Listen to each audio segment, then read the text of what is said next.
নমস্কার, সবাই কেমন আছেন? আশা করছি সবাই খুব ভালো আছেন। আবার একটা নতুন ভিডিওতে স্বাগতম তো জানাচ্ছি। দেখো এদিকে চালটা নিয়ে নিলাম। এখন চালটা ভিজিয়ে রাখবো। চাল ভিজিয়ে রাখলে কি হয় জানো তো? চাল ভিজিয়ে রাখলে ভাতটা কিন্তু খুব সুন্দর হয়। আমরা তো সব সময় চালটা ভিজিয়ে রান্না করি, তাহলে দেখবে ভাতটা খুব সুন্দর হয় আর খুব সফট হয়। তো বন্ধুরা, এগুলো থুর মোচা, আমরা যেটা থুর বলি, আর এটা শুদ্ধ বাংলা ভাষায় বলে মোচা।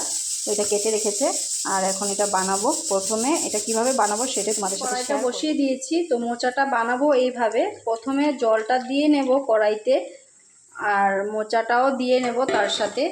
মোচাটা কেটে রেখেছি, সেই মোচাটা দিয়ে নেব, একটু সেদ্ধ করে নেব প্রথমে, তারপর এইভাবে করে মোচাটা বানালে কিন্তু প্রচুর পরিমাণে আয়রনটা পাওয়া যায়। এদিকে ভাতের জালটা উঠে গিয়েছে, আর এখন ভাতটা ফুটে উঠলে মারটা ঝরিয়ে নেব। আর এদিকে তো আমি সেদ্ধটা বসিয়েছি, তো ডাল সিদ্ধ করেছি। ডাল এখন রোজ দিন করি না, যেহেতু বাচ্চারা একটু বড়। ওটা কেটে রেখেছি মোচার জন্য, এটা ভাজা করব পরে। আর এদিকে পনির এনেছিল, তো সেই পনিরটা এখন কাটবো, তারপর কেটে তোমাদের সাথে আবার দেখা হচ্ছে। এটা এখন কাটাকাটি করব এভাবে এভাবে করে। তো বন্ধুরা, এই যে পনিরগুলো আমি কেটে নিয়েছি। বন্ধুরা, কে কোথা থেকে আমার এই ভিডিওটা দেখছো প্লিজ কমেন্টে জানিও। আর আজকে সম্পূর্ণটা রান্নার ভিডিওটাই করেছি, কারণ অন্য কিছু আর করিনি। যেহেতু ভিডিও আমি এখন খুব কম ছাড়ছি, তো সব কিছুই মিলিয়ে না হয়ে ওঠে না, তো রান্নার ভিডিওটা করা ছিল সেটাই শেয়ার করলাম। আর এই রান্নাগুলো কিন্তু আমাদের শরীরের জন্য খুব উপকারী। এই যে মোচার যেভাবে করে রান্না করছি, এটা কিন্তু এভাবে রান্না করলে প্রচুর পরিমাণে আয়রনটা পাওয়া যায়, ভিটামিনও পাওয়া যায়। তো এইভাবে করে তোমরা মোচাটা রান্না করে খেয়ে দেখো, খুব ভালো লাগে আর শরীরের জন্য খুব ভালো। মোচা কিন্তু আমাদের শরীরের জন্য খুব ভালো একটা সবজি। তো এইভাবে করে রান্না করে খেয়ে দেখো, আমার তো খুব ভালো লাগে মোচার এই ঘন্টটা। তো আমি এভাবে করে রান্নাটা করি, কারণ জলটা যদি ফেলে দিই জলটার প্রোটিনটাই চলে যায়, তার জন্য জল শুদ্ধ আমি রেখে দিই।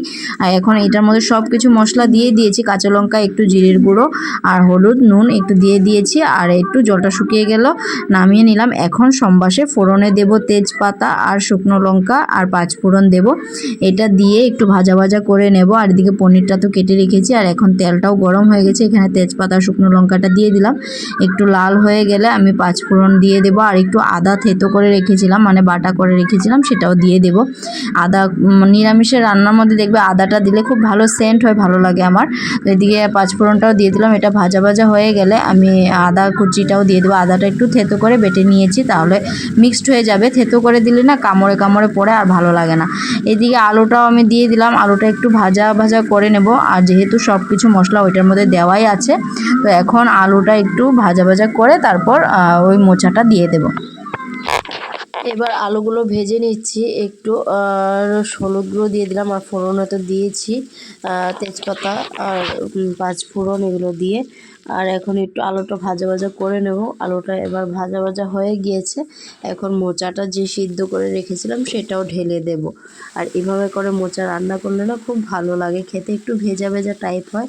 আর ভাজা যেটা করা হয় ওটা কিন্তু একদম শুকনো শুকনো হয়। এইভাবে করে রান্না করলে না মোচাগুলো একটু ভেজে ভেজে ভাব থাকে, ভালো লাগে খেতে। আর এদিকে আমি গরম মশলাটা একটু থেতো করে বেটে নিচ্ছি। এখানে দালচিনি আছে আর এলাচ আছে, এটাকে একটু থেতো করে শিল নোড়াতে বেটে নেব।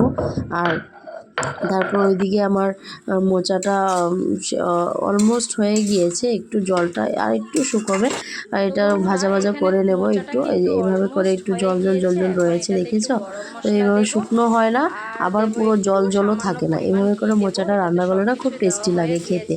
আর এবার আমি গরম মশলাটা দিয়ে দেবো। গরম মশলাটা দিয়ে তারপর নামিয়ে নেব মোচার ঘন্টটা। মোচাটা আমার কমপ্লিট হয়ে যাবে। এবার গরম মশলা দিয়ে তো আর বেশিক্ষণ রাখবো না উনুনে। গরম মশলা কিন্তু দিয়ে উনুনে রাখবে না, গ্যাসটা অফ করে তারপর তোমরা কিন্তু গরম মশলাটা দেবে। আর সাথে একটু ঘি দিয়ে দিলাম, আরও টেস্টি হয়ে যাবে। আর এদিকে আমার মোচাটা অলমোস্ট হয়ে গিয়েছে, আর গ্যাসটা আমি আগুনটা নিভিয়ে দিয়েছি। এখন মোচাটা নামিয়ে নেব। তো আজকে পুরোটাই রান্নার ভিডিও ছিল, আর কিছুই শেয়ার করিনি। রান্নার ভিডিওর মধ্যে এখানে অনেক কিছু টিপস দিয়েছি, মোচার ঘন্ট আর এগুলো দিয়ে মোচাটা বানালে কেমন হয়। মোচা কিন্তু আমাদের শরীরের জন্য খুব ভালো, খুব উপকারী একটা সবজি। এইভাবে মোচা রান্না করে খেলে নিজের শরীরের জন্য ভালো। আর মোচা শাক এগুলো কিন্তু আমাদের শরীরের জন্য খুব উপকারী। এই পনিরটা কাঁচা কলা আর আলুটা দিয়ে করব। এখানে আলু আর কাঁচা কলাটা কেটে রেখেছি, এবার সম্বাসটা দিয়ে দেবো। আগে পনিরগুলো ভেজে নেব। পনিরগুলো নুন মাখিয়ে রেখেছি। আমি পনিরের মধ্যে হলুদটা দেই না, আমি নুন মাখিয়েই বানাই। আর এতে করে কিন্তু পনিরটা খুব সফট হয়। আর সফট হওয়ার আরেকটাও উপায় আছে, সেটাও তোমাদের সাথে শেয়ার করব। পনিরটা যদি তুমি ভেজে ঠান্ডা জলের মধ্যে রেখে দাও, তাহলে কিন্তু পনিরগুলো খুব সফট থাকে। বন্ধুরা, এদিকে পনিরের ঝোলটা হয়ে গিয়েছে অলমোস্ট। আমি কিছু রেসিপি শেয়ার করতে পারিনি। তো এদিকে কাঁচা কলার আলু দিয়ে পনিরটা বানিয়েছি, একটু ফুটে উঠলে নামিয়ে নেব। তো পনিরের ঝোলটা আমি একদম হালকা পাতলা করেছি। এদিকে আমি থালাটা একটু ফটো উঠিয়েছিলাম, তো সেটাই তোমাদের সাথে শেয়ার করলাম। ধন্যবাদ সবাইকে, সবাই ভালো থাকবেন। দেখা হচ্ছে নেক্সট ভিডিওতে।